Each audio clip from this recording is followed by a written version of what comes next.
Avec quelques 300 000 exemplaires sur les routes helvétiques, les vélos électriques sont tendance. Toujours appréciés, les modèles à cadre abaissé sont rejoints par une belle brochette de VTT et autres exécutions. Le TCS a testé 7 VTT à assistance électrique, tous équipés de ressorts de suspension à l'avant comme à l'arrière, modèle dit tout suspendu. Les essais se sont déroulés sur plus de 900 km avec une dénivellation totale de quelques 11 000 mètres. Différents systèmes de motorisation, centrale ou arrière, ont fait l'objet de tests. Le premier ne permet guère la recharge de la batterie lors des freinages. Il a par contre l'avantage d'être parfaitement intégré à l'ensemble et offre une répartition de poids idéale.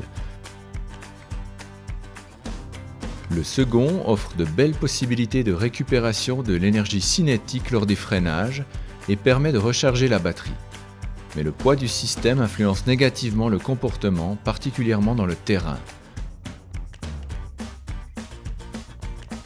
Par ailleurs, des outils spéciaux sont généralement nécessaires lors de crevaisons de la roue arrière. Proposé par Scott, le e-Spark 710 est le plus léger des IVTT testés.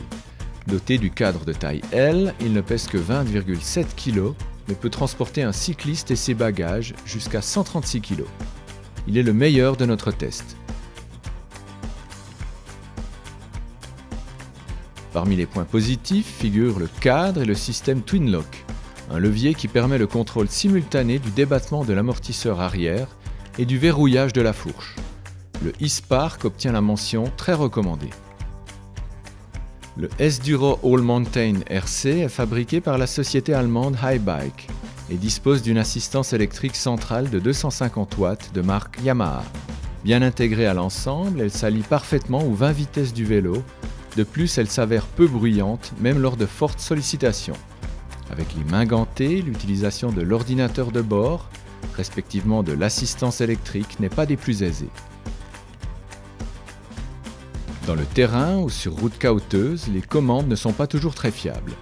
Point positif, la dimension des freins et leur facilité de réglage.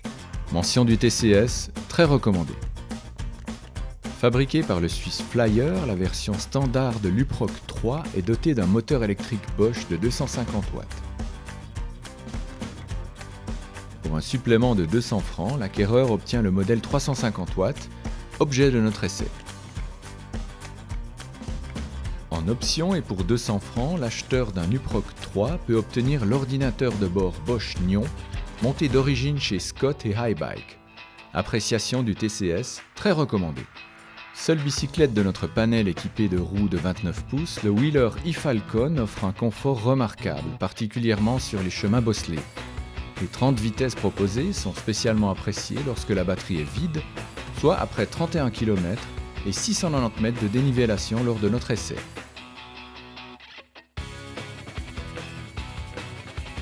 Placé dans la roue postérieure, le moteur alourdit l'arrière de l'engin, raison pour laquelle la version à roues de 29 est moins agile que celle équipée de roues 27,5 pouces avec motorisation centrale.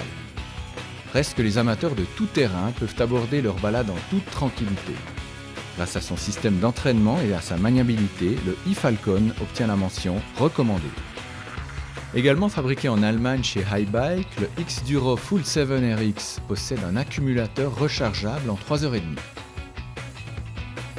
Réglé au gré du pédaleur, le moteur offre de bonnes prestations, il est par contre un peu bruyant à plein régime. À la pointe du progrès, mais compliqué d'utilisation, le système Bosch Nion intègre les données physiques du cycliste, la navigation et le contrôle de charge de la batterie. Sur notre carnet de notes, le X-Duro figure comme recommandé. Le Focustron Impulse est propulsé par un moteur de 250 watts de marque Impulse. Fixé sur le cadre, ce dernier est parfaitement protégé, notamment contre les projections de cailloux, mais se montre assez bruyant lors de fortes sollicitations. La recharge prend plus de 5 heures, mais une fois pleinement chargé, l'accu permet une autonomie de 44 km sur une dénivellation de quasi 1000 mètres. C'est la meilleure prestation de notre palette d'essai. Avec quelques faiblesses en matière d'entraînement et de qualité, le Tron Impulse obtient la note recommandée.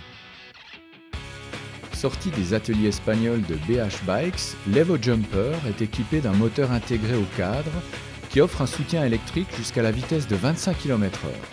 Ensuite, le cycliste n'avance qu'à la force des mollets, mais atteint sans trop forcer les 30 km/h.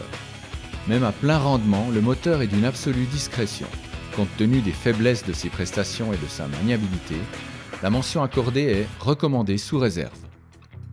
Moteur électrique oblige, les IVTT sont généralement une dizaine de kilos plus lourds qu'une exécution traditionnelle, surpoids particulièrement ressenti lors de glissades, de portage ou de roulage sur pistes exigeantes.